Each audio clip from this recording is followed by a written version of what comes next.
Kang Do-yoon was nobody special. He knew this. Everyone on the colony knew this too. He was 26 years old. He worked as a maintenance engineer on Vareth 7, a small human colony on the edge of known space. His job was simple. He fixed things. Broken pipes, damaged vents, faulty air processors. The machines that kept people alive needed constant care, and Do-yoon gave them that care. He worked the night shift. Most people hated the night shift because it was lonely and cold. But Do-yoon did not mind. He liked the quiet. He liked being alone with his thoughts and his tools. During the day, people looked through him like he was made of glass. At night, there was no one to ignore him. The colony of Vareth 7 was not a happy place. It sat on a hostile world filled with dangerous creatures and poisonous air. Humans lived inside metal domes and breathed recycled oxygen. Outside the walls, death waited in many forms, but one form of death was feared above all others: the Bloodfang. Every child on Vareth 7 learned about the Bloodfang before they learned to read. The creature stood 3 meters tall when it rose on its back legs. Its body was covered in black scales that moved like water in moonlight. It had 6 eyes that glowed red in the darkness. Its fangs were longer than a grown man's hand, and they dripped with poison that could stop a heart in seconds. The Bloodfang was the apex predator of Vareth 7. It sat at the top of the food chain. Nothing hunted it. It hunted everything else. In the early days of the colony, many people had died to this creature. Soldiers, scientists, explorers. The Bloodfang killed them all. It moved like shadow and struck like lightning. By the time you saw it, you were already dead. The galactic community had a name for creatures like this. They called them extinction-class predators. This meant they were so dangerous that they could wipe out entire species. The Kalori Empire, one of the most powerful alien civilizations in the galaxy, had sent whole armies to capture Bloodfangs. None of those soldiers came back. So the humans of Vareth 7 made a rule. A simple rule that everyone followed. Never approach the Bloodfang. Never go near it. Never look at it. If you see one, run. If you cannot run, pray. Do-yoon had followed this rule his whole life. He had never seen a Bloodfang in person. He had only seen pictures and videos in training sessions. That was enough. The images gave him nightmares for weeks. But on this night, everything changed. It was late. Past midnight. The twin moons of Vareth 7 hung low in the sky, casting pale blue light over the colony. Do-yoon was outside, near the perimeter fence, fixing a damaged air vent. His breath made clouds in the cold air. His fingers were numb inside his gloves. He was thinking about nothing in particular. Maybe dinner. Maybe sleep. Maybe the book he was reading on his tablet. Small thoughts for a small life. Then he heard breathing. It was not his breathing. It came from beyond the fence.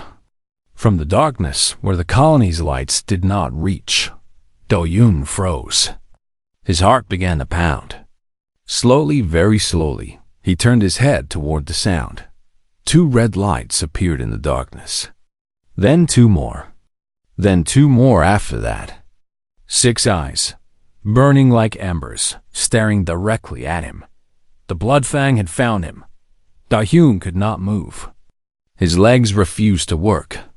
His mind screamed at him to run, to trigger the emergency alarm on his belt, to do something, anything. But his body was frozen like a statue made of ice. The creature stepped forward. Moonlight fell upon its massive form. Do-yoon saw the black scales shifting and rippling. He saw the long claws that could tear through metal. He saw the fangs, each one dripping with clear poison. This is it, he thought. This is how I die. Alone, in the cold, killed by a monster. But then he noticed something strange. The Bloodfang was limping. It moved slowly, each step causing its body to shake with pain. As it came closer, Do-hyun saw why. A deep wound ran along the creature's side. The cut was long and ugly, and strange glowing blood leaked from it. Someone or something had hurt this apex predator. The Bloodfang stopped at the fence. It stood there, 6 eyes fixed on Do-hyun, and it made a sound. Not a roar, not a growl, something softer, almost like a whimper. Do-hyun's fear did not disappear. It was still there, cold and heavy in his stomach. But another feeling grew beside it. A feeling he did not expect. Pity. This creature, this monster that everyone feared, was in pain. It had come out of the darkness not to hunt, but because it was hurt. And for some reason he could not understand, it had come to him. The smart thing to do was run. The safe thing to do was call for help. Guards would come. They would drive the creature away or kill it. That was the protocol. That was the rule. But Do-hyun had spent his whole life following rules. He had spent his whole life being invisible, doing what he was told, never causing trouble. And where had it gotten him? Nowhere. He was still alone. Still nobody. He looked into those 6 red eyes. He saw pain there. He saw exhaustion. He saw something that might have been hope. Maybe, he thought, just maybe, I can be someone who matters. Just this once. Do-hyun took a deep breath. He walked toward the fence. He opened the gate, and he stepped outside. The moment Do-hyun stepped through the gate, he knew he had made either the bravest or the stupidest decision of his life. Probably both. The Bloodfang watched him. All 6 of its red eyes followed his every movement. The creature was so large that Do-hyun had to look up to see its face. Its breath came out in hot clouds that smelled like copper and something else. Something wild. Do-hyun's hands were shaking. He could feel his heart beating so fast that it hurt. Every part of his brain was screaming at him to turn around and run. But his legs kept moving forward, one small step at a time. The creature did not attack. It did not move at all. It just stood there, watching, waiting. When Do-hyun was close enough to touch it, he stopped. He could see the wound clearly now. It was worse than he had thought. The cut was deep, reaching past the scales into the flesh beneath. The glowing blood was pouring out slowly but steadily. If this creature did not get help, it would die. Do-hyun looked at his repair kit hanging from his belt. He had tools in there. Sealant foam, the kind used to patch holes in walls and pipes. Medical tape. A small flashlight. Nothing designed for a living creature. Nothing designed for an alien predator. But it was all he had. He reached slowly into the kit and pulled out the sealant foam. The Bloodfang's eyes followed his hands. A low rumble came from its chest. Was that a warning? A growl? Do-hyun did not know. He decided to keep going anyway. He took one more step closer. Now he was right next to the creature's wounded side. He could feel the heat coming off its body. He could see each individual scale, black as midnight, sharp as broken glass. He pointed at the wound. Then he pointed at the foam in his hand. Then he looked up at those 6 burning eyes. "This might sting," he whispered. "But it will help. I hope." The Bloodfang made no response. But it did not attack either.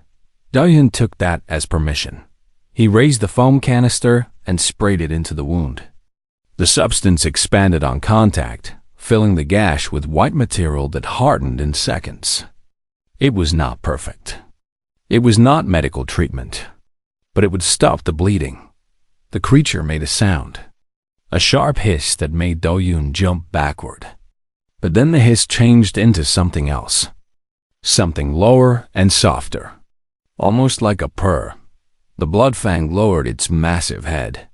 Slowly, carefully, it leaned forward until its forehead touched Do-hyun's chest. The creature was so heavy that Do-hyun nearly fell over. But he planted his feet and stayed standing. They stayed like that for a long moment. The monster and the maintenance man. The hunter and the nobody. Standing together in the cold moonlight. Do-hyun did not understand what was happening, but he felt something. A warmth spreading through his chest. A sense of connection that he had never felt before. Like a door opening in his mind. Then the moment ended.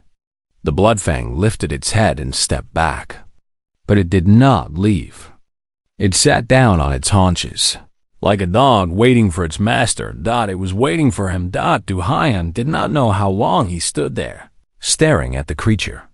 Minutes? Hours? Time had lost all meaning. But eventually, the cold brought him back to reality. His fingers were going numb. His nose was running. He needed to go inside. He took a step toward the gate. The Bloodfang rose and followed him. He stopped. The creature stopped. He took another step. The creature took another step. "You can't come with me," Do-hyun said. "They'll kill you. They'll kill both of us." The Bloodfang made that purring sound again.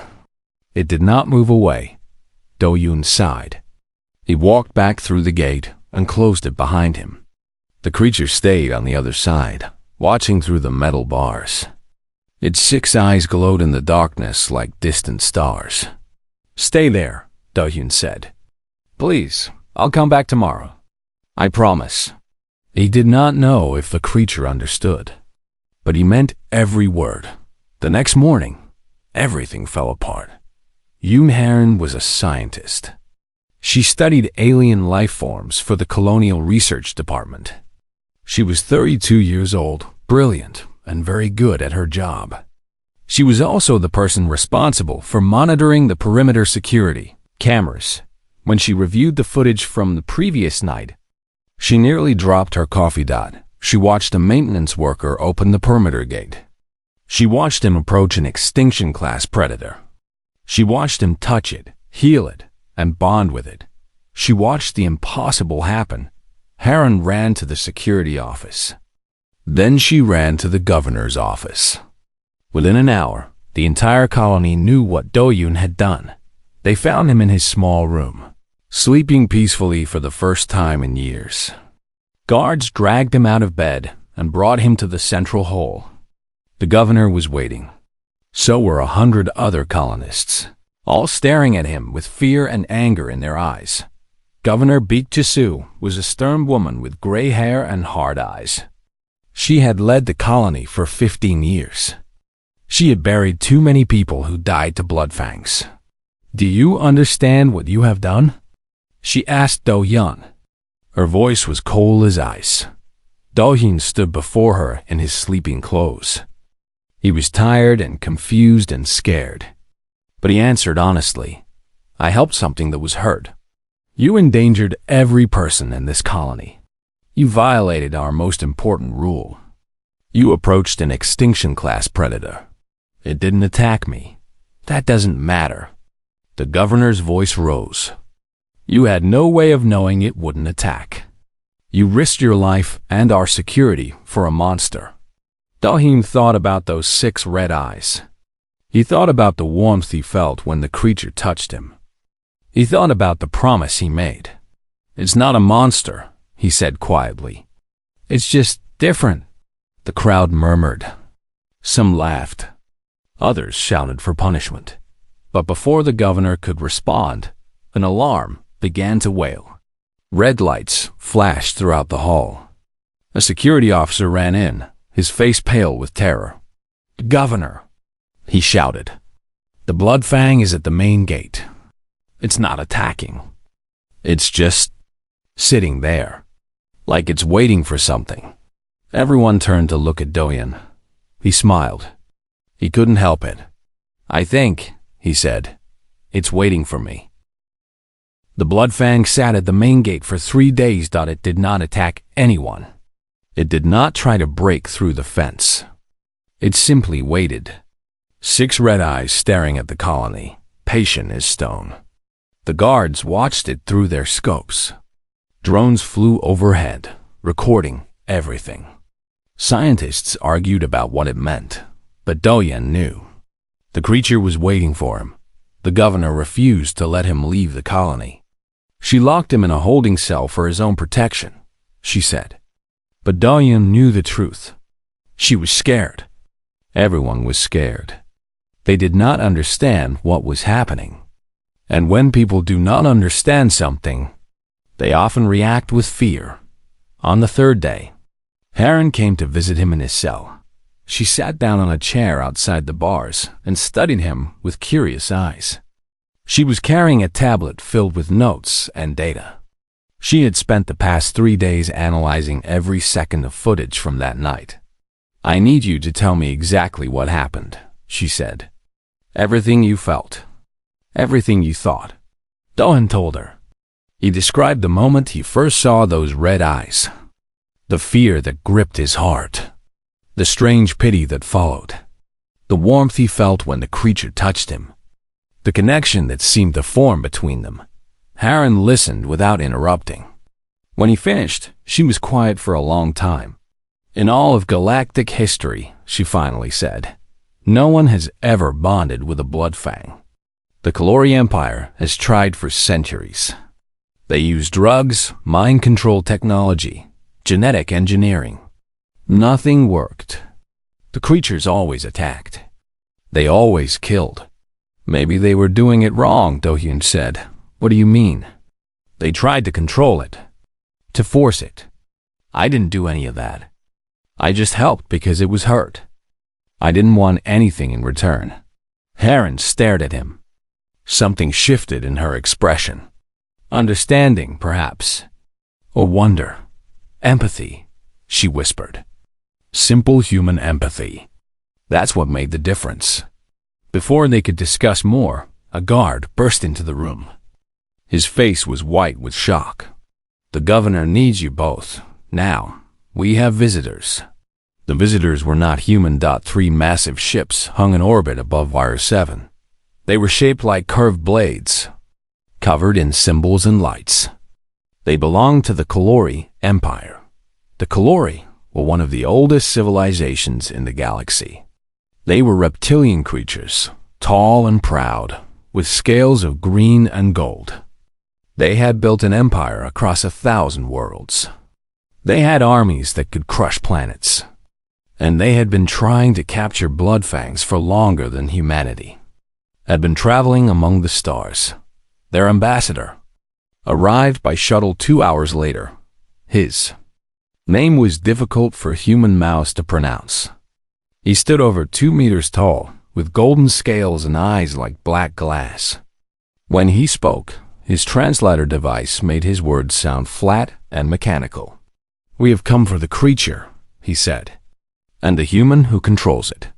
The governor stood before him, trying to look calm. The creature is not ours to give, and the human is a citizen of this colony, protected by colonial law. The ambassador made a clicking sound. Laughter, perhaps. You misunderstand. We are not asking. The Kalori Empire has spent 500 years studying these beasts. We have lost thousands of soldiers trying to capture them. And now a single human, a maintenance worker, has done what our greatest scientists could not. He turned his black eyes toward Do-hyun, who stood at the back of the room with guards on either side. You will come with us. You will teach us your method, and you will surrender the creature for research. In exchange, we will pay your colony more money than it has ever seen. Do-hyun stepped forward. The guards tried to stop him, but he shook them off. No, he said. The room went silent. The Kalori ambassador tilted his head, as if he had not heard correctly. What did you say? I said no. The Bloodfang is not mine to give. I don't control it. I don't own it. I don't own it. It chose to trust me, and I won't betray that trust. Not for any amount of money. The ambassador's scales seemed to darken. His voice became cold. You are one human. Your colony has no fleet, no army, no power. We could take what we want by force. We are offering you a chance to benefit from this situation. Then, take it by force, Do-hyun said. But know this. The creature came to me.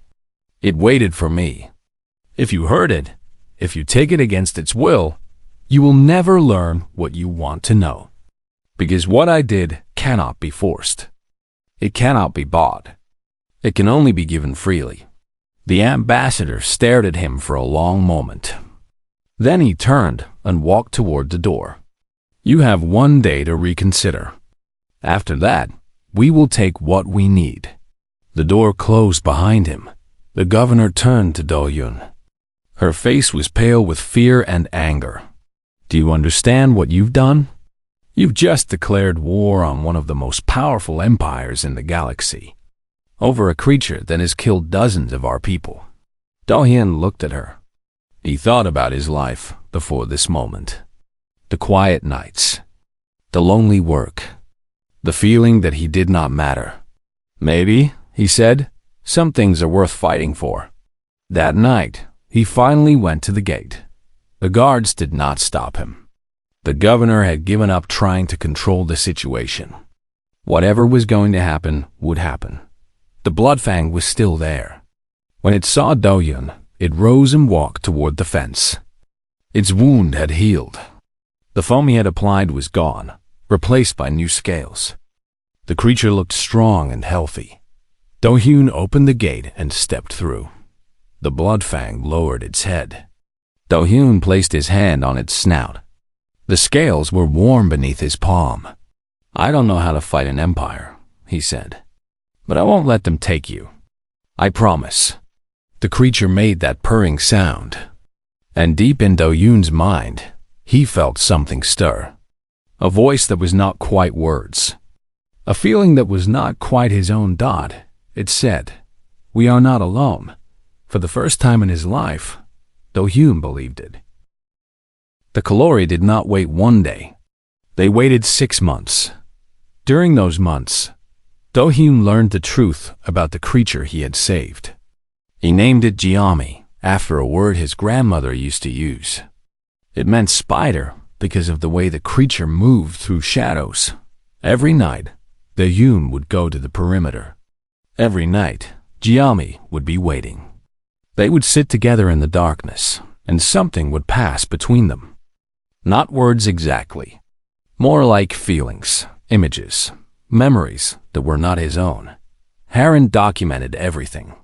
She discovered that Bloodfangs were not simple predators. They were empaths. They could feel the emotions of other creatures. They could project their own emotions outward. When they bonded for life. One creature, one companion, forever. No one ever bonded with them before, Harren explained one night, because no one ever approached them without fear and aggression. The Kalori came with weapons and cages. The Bloodfangs felt their intent and fought back. But you came with kindness, with pity. You were the first one who truly wanted to help. Don thought about this. He thought about all the stories he had heard about monsters and beasts. How many of them were just creatures that no one had tried to understand? But the most important discovery came later. One night, Jiami took Do-Hyun into the wilderness. They walked for hours through dark forests and rocky valleys. Do-Hyun should have been terrified. The planet's surface was deadly for humans without protection. But Jiami guided him carefully, keeping him safe. Finally, they reached a cave. Inside, Do-Hyun found something that changed everything. More Bloodfangs. Dozens of them. Maybe hundreds. They filled the massive cave, their red eyes glowing like a field of stars. Young ones, old ones, creatures so ancient their scales had turned silver. Do-Hyun froze. His heart pounded with fear. But Jiami pressed against his side, sending waves of calm through their bond. These are my people, the feeling said. They want to meet you. The eldest Bloodfang approached. It was enormous, larger than any creature Do-Hyun had ever seen. Its eyes were not red but gold, filled with a wisdom that seemed endless. It stopped before Do-Hyun and studied him for a long moment. Then, through Jiami, it spoke. We remember the early days. When your people came to this world, they found our young and thought they were vermin. They killed them, burned their nests. We mourned. We retreated. We watched your kind from the shadows, waiting to see if you were truly monsters. Dahyun felt shame wash over him. He had not known this history. No one on the colony talked about it.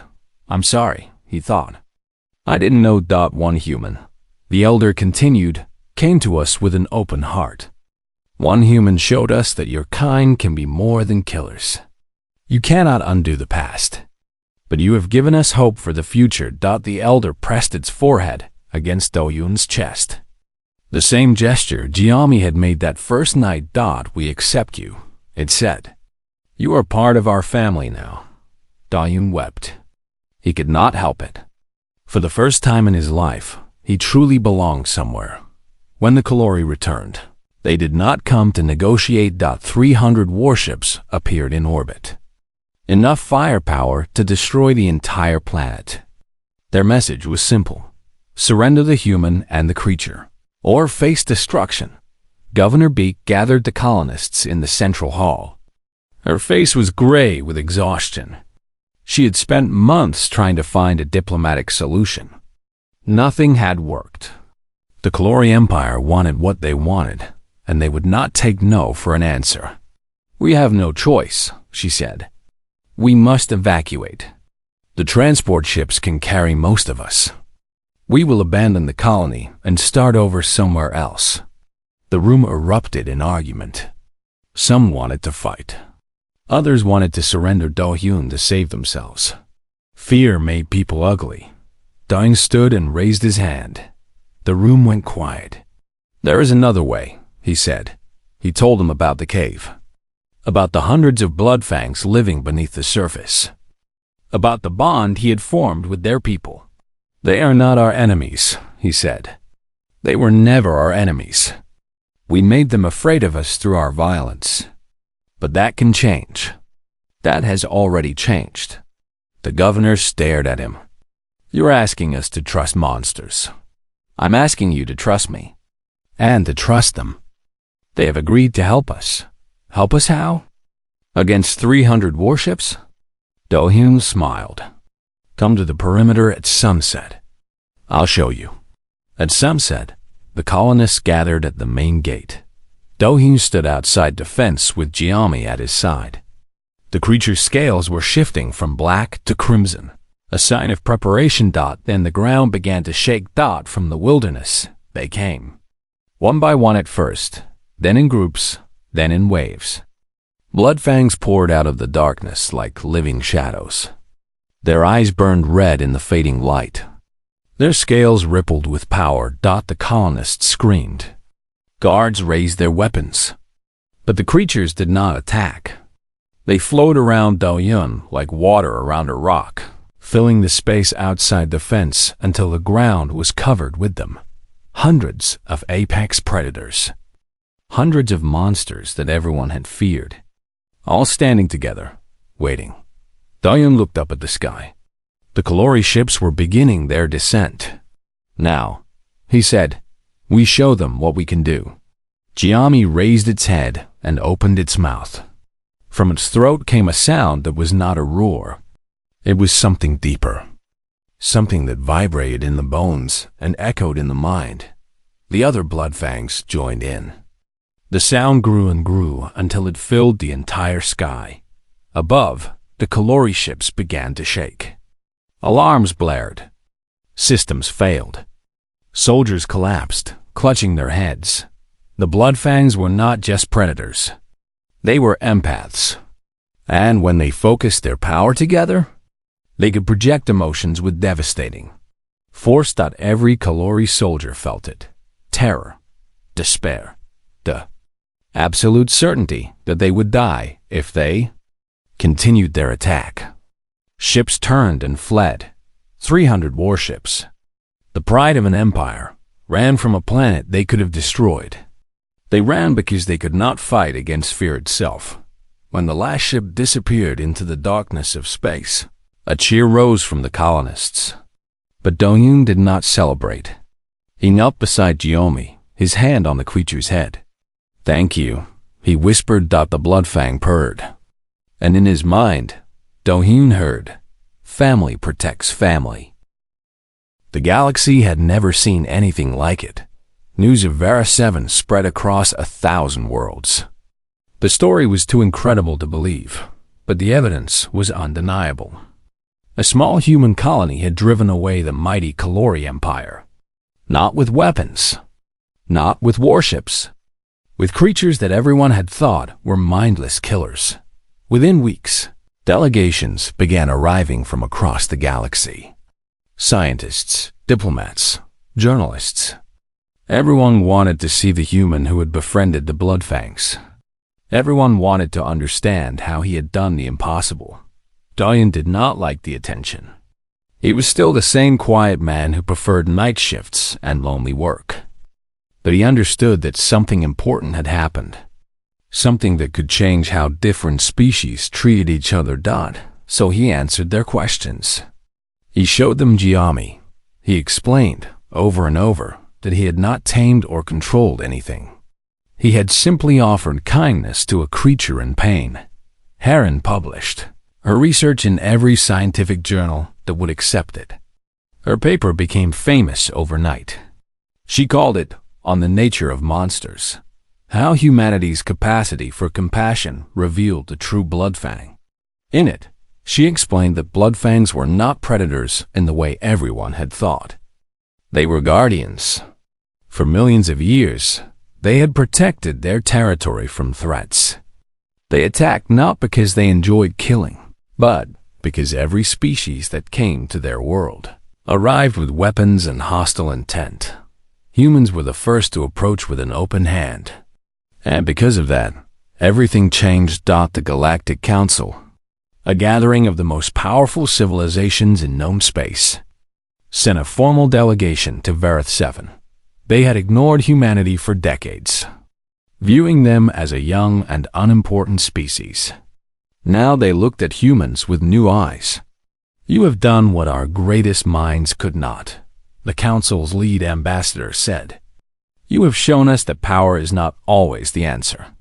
Sometimes the answer is simply kindness." Governor Beek worked with the delegation to create something new.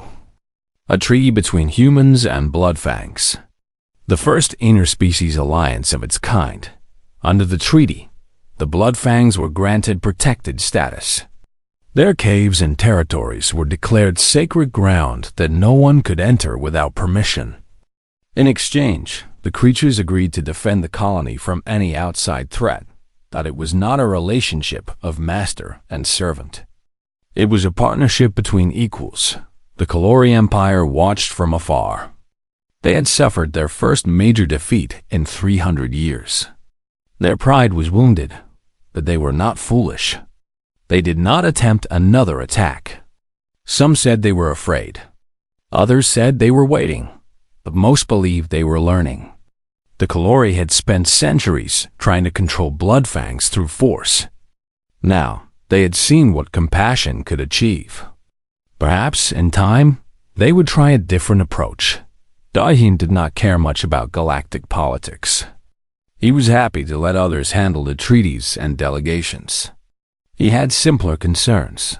After everything that happened, he still worked the night shift. He still repaired broken vents and damaged pipes. The machines that kept people alive still needed constant care, and he still gave them that care. But now he was not alone.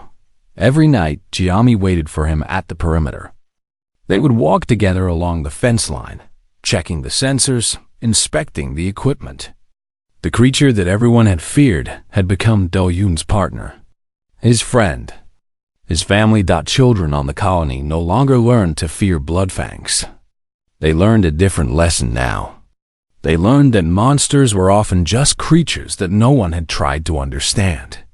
They learned that kindness could open doors that weapons could never break down.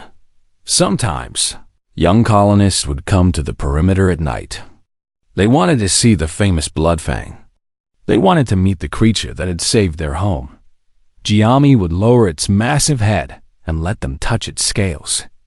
The children would laugh with wonder and delight. Their parents would watch with tears in their eyes, remembering a time when they had been taught to run from this creature. Do-hyun would stand nearby, watching it all with a small smile on his face. He was still nobody special.